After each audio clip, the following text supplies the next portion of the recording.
Not only do these guys give you the best jazz coverage in the market, they've got you covered with the Mammoth, the Cougars, the Utes, and the Aggies. This is Jake Scott and Ben Anderson on 97.5, the KSL Sports Zone. Jake and Ben, 97.5, the KSL Sports Zone. We're going to talk to Joel Lorenzi coming up here momentarily. Apparently, he's just getting home from Summer League, just rolling off the plane. So we'll get to him when he's available to us. Nothing like rolling down the concourse doing a radio hit coming back from Summer League. I bet he's exhausted. Getting off the plane in Vegas is one of my bottom 5 favorite feelings on the planet. Why? That heat wall that hits you, the dryness, and it's 1,000,000,000 degrees. Even and I've always, I think every time I've flown into Vegas, it's been after a radio show. So we'll do a show. We have to get down there for Media Day or Vegas or Summer League, or I should say, whatever it is. I get down there. It's dark out. I'm like, cool. It shouldn't be 115 degrees. But it's Las Vegas, and it's always 115 degrees. And I've only ever gone in June or July. You should really pick a different month. I should to pick go. a different month, but I don't get to design when they do Big 12 or Pac-12 Media Day. Well, find another reason. Okay. There's many shows. Sure, there is. I didn't know if you know this, but they have concerts. There's other things going on. Yeah. This also probably is why I have a jaded view of Las Vegas. I would say, now I most identify this sensation with Atlanta because I feel like I fly through Atlanta a lot. Atlanta is just as bad. Okay. When you get on the jetway, and it's not just the heat, but it's also the air around you weighs 1,000 pounds, Mm-hmm. and all of a sudden you're covered in sweat, Yeah, and you're all you did swimming out of this airport. all you did was walk up the ramp. Yes. Just as jarring. But I know what you're talking about. But on the flip side, one of my favorite feelings on the planet, which I'm sure a lot of people hate, is landing in Salt Lake City and getting to this paper thin air when we get off the plane here, and the freshness I feel like our air has because it is so thin and I'm used to it, as opposed to breathing air in Orlando, Atlanta, where anywhere if you come from the South, that's so either humid or hot. I love getting back to Salt Lake City and feeling the crispness of the air, even in the middle of summer. The worst one for me, and this is because the last whatever years I've taken the chance to take a vacation during All-Star break, which is in February. There's nothing like going somewhere. We did Maui one year. Warm or tropical. And then you take the red eye back, and then it's 9 a.m. in Salt Lake, and you walk out the door because I volunteered to go get the car at the garage. It's 29 degrees. For Maui, it was like 8. Yeah. And, it's like hours ago. I was in shorts. Yeah. Like Sun was 75, out. 76. Yeah. Perfect. Yep. And now my teeth are chattering. That one, not my favorite. Yeah. All right. As we mentioned, he covers the NBA and the Bulls specifically for The Athletic. We believe he's just landed, coming home from Summer League. He's Joel Lorenzi with us back here on the Jake and Ben Show. Joel, how are you? I'm good. I am on the tarmac as we speak. Oh, wow. Very nice of you to join us as soon as you are when you've got still so many other things going on. Okay, you've been in Vegas. You've been taken in the Summer League. This is a historic class. I mean, this class is already, and we'll see, but already seems to be living up to the hype. The top 4 players have been excellent. There have been some other big performances. Yaxel Lenneborg has looked really good early on as well. What did you make of what you've seen so far in Vegas and Summer League overall? Yeah, it is this sweltering circus of overreaction. We know that.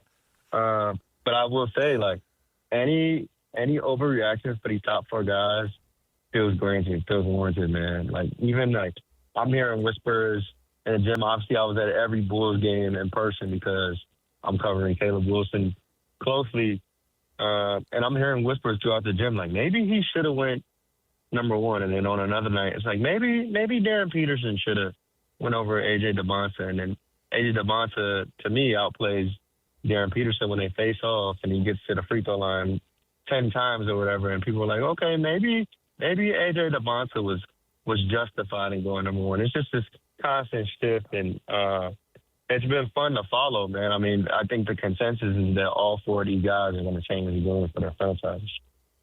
A sweltering cesspool of overreaction. Yeah. I am going to remember that line because that sums up Tagline for our show. exactly what we're talking about. Yeah, no, that's a Sports a great radio point. overall. Well, on that note, with that in mind, give us your first impression of Caleb Wilson. We saw him go up against the Jazz. A lot of people were surprised about him shooting the ball, but what'd you think? I got to say, guys, I don't think I've ever covered a player like this, and I've covered MVPs. I've covered like really unique personalities, man, and I just think the combination of like age and emotional intelligence and like just detonation, like as a orator, like this guy, like every time he talks, the tweet's getting 10,000 likes. Like the guy just he really talks his talk, man, and like the sound bites from this past week, like when people were stunned that he could shoot after that first game, he's like, well, I don't know if you guys watch college basketball, but we ran the Carolina break. Like, they didn't let me shoot. Like, I always been this. And then he comes out yesterday and he's saying, well, you know I didn't get to play against AJ Dybantsa and Darryn Peterson, and I can't speak for them, but I enjoy basketball. I love this bleep, and there was no way I was going to not play a back-to-back. And so he's a fiery quote, and as a player, we're looking at a guy. I mean, I think the Bulls firmly believe across the board that he's going to be their franchise player, and rightfully so. I mean, at his height, I think he can be a guy with his rare skill set where he could both handle in the pick and roll and set in the pick and roll. He seems to have his comfortability with shooting off the dribble. He lives above the rim. I mean, the guy had the craziest dunk maybe of Summer League. Not even maybe. He for sure had the craziest dunk in Summer League. What am I talking about? And so, like, he just has this rare skill set where it feels like he's coming to save them. I don't know. Maybe that's hyperbolic. It feels that way. So covering the Jazz is interesting culturally in the NBA. Every year there was a question, and the higher you get in the draft, the seemingly more pertinent the question is, is this guy going to be happy playing in Utah? We heard it a lot with Darryn Peterson. We heard it a lot last year with Ace Bailey. Are they going to fit culturally? They went to a big college. Are they going to want to go live in a small city, et cetera, et cetera? Chicago is a different animal. It's a major city. It's a cool market. Yeah. The shadow of Michael Jordan, I have to imagine, still lingers enormously large there, despite the fact that Michael seems to want nothing to do with the NBA anymore. How does that get talked about with players and how they can handle the culture of Chicago or the Bulls, or what are some of the key markers people are looking for? Well, you would think it's a benefit for them, right? Then again, historically, in free agency, when free agency was more prominent, it didn't exactly help them. LeBron wasn't wooed by the lake, I suppose. But, like, it is still attractive. And when players get there, I would push back on, like, that notion that like, people don't want to go to Utah for that stuff. Because when players are in the city, let's take it a regimen, like, players are cool with living in OKC so long as, like, it contributes to their development. And certainly OKC does, I'll tell you that. But, like, Chicago, yes, like, there's this looming, I mean, part of my use of saving the Bulls in this sort of dreadful 30 years since Michael Jordan is the fact that Michael Jordan once existed in his place, and he's left behind one of the largest shadows of legacy in sports. And I think the great thing about Caleb Wilson and the franchise, I imagine certainly feels this way, is that he's leaning into all of that. He understands the proximity to that North Carolina to Chicago pipeline. And he's not afraid to use the word GOAT. He's not afraid to evoke Michael Jordan's name. Like, he wants to lean into all this. He wants to be great. He wants to be elite.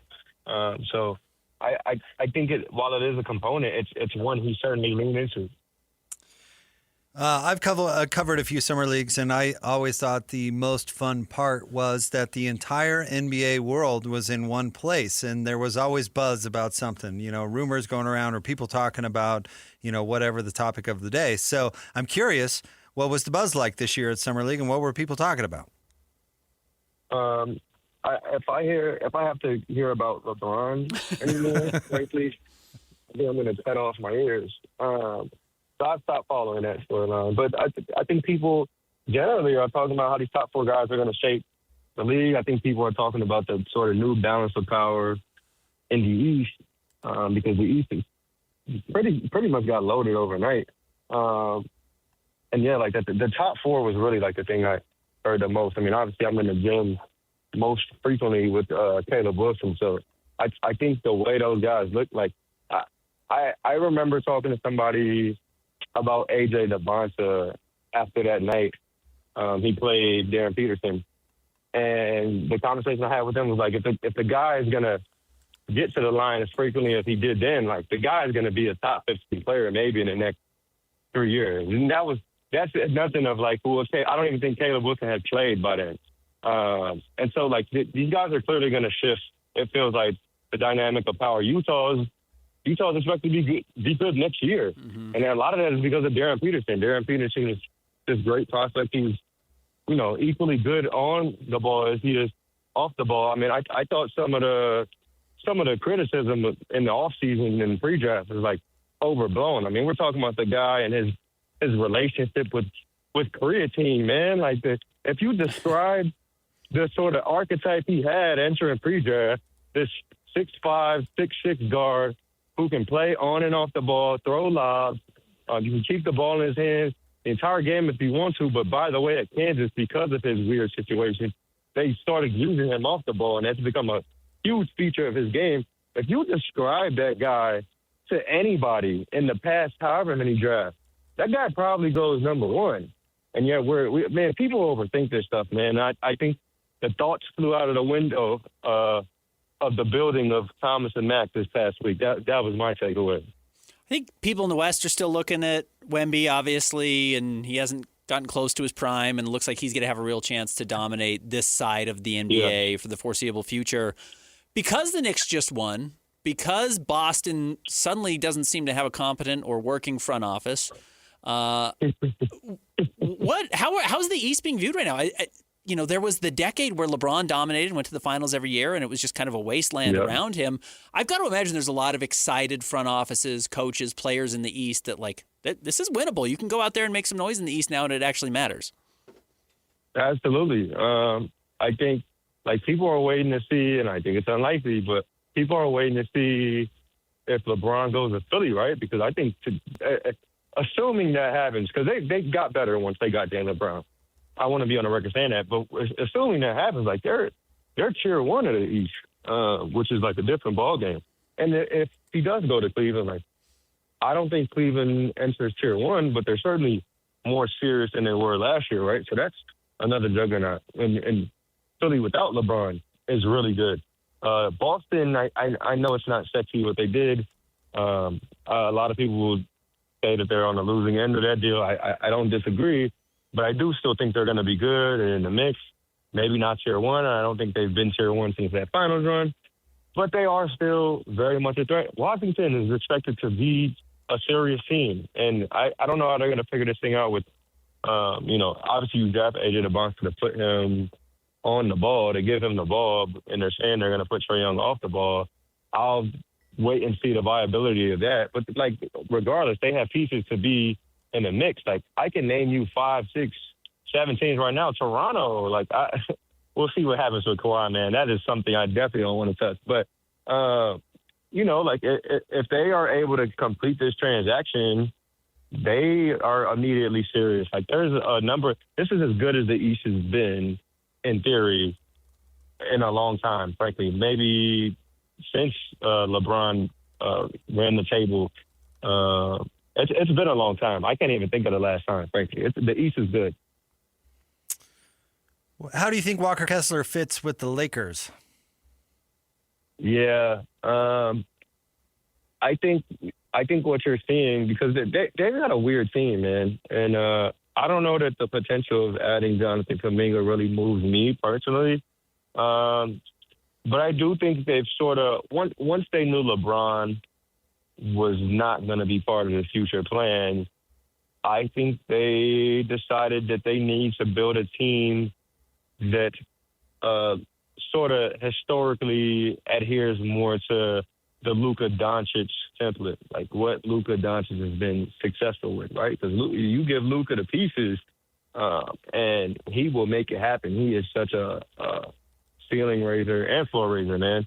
I don't think this Lakers team, as constructed, is better than the Dallas group they had, even though that Dallas group, their finals run, I thought was that's kind of like a momentum thing. But they were a good team.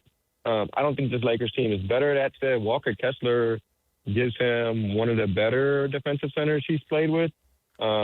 Maybe not the same like lob pick and roll threat that Derek Lively was, and they certainly don't have like 48 minutes of a center rotation, which is what Luka in the past has worked best with like Derek Lively and Daniel Gafford. Like, they're going to need another guy as talented as Kessler. But he's off the top of my mind, I can't think of maybe I'm missing somebody pretty obvious, but it seems like the best shot blocker he's played with, which is like you need stuff like that to play with Luka Doncic's shortcomings. I mean, look, like, there are players better than Luka Doncic. There are not many, but the league at the place it's at, you need every advantage, man. So I don't like the value of the asset and the deal they got him on and what they gave him, what they gave up to get him. Like, I thought that was a little ridiculous, but like, he's a good player, and I think he will help Luka Doncic out.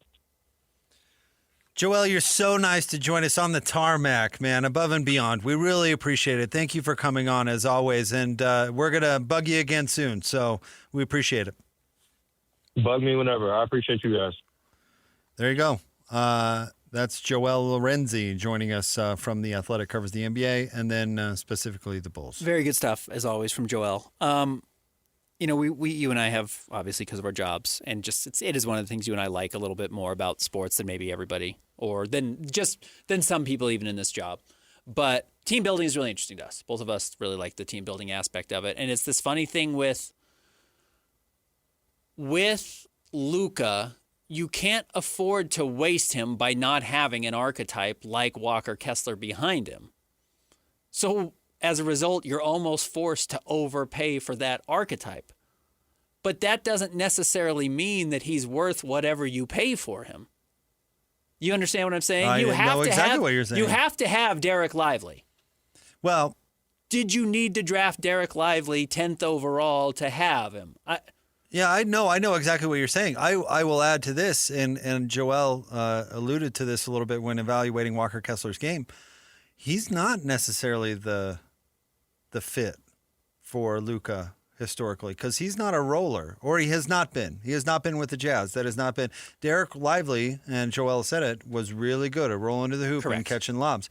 That's not Walker Kessler's game. Now, he's good at standing behind bad defenders and cleaning up messes, so that's a fit. And he will catch some lobs, but he's not the best lob catcher in the league. That's not really. He doesn't even really fit the prototype, and they still overpaid just to have, because Luka has to have a center.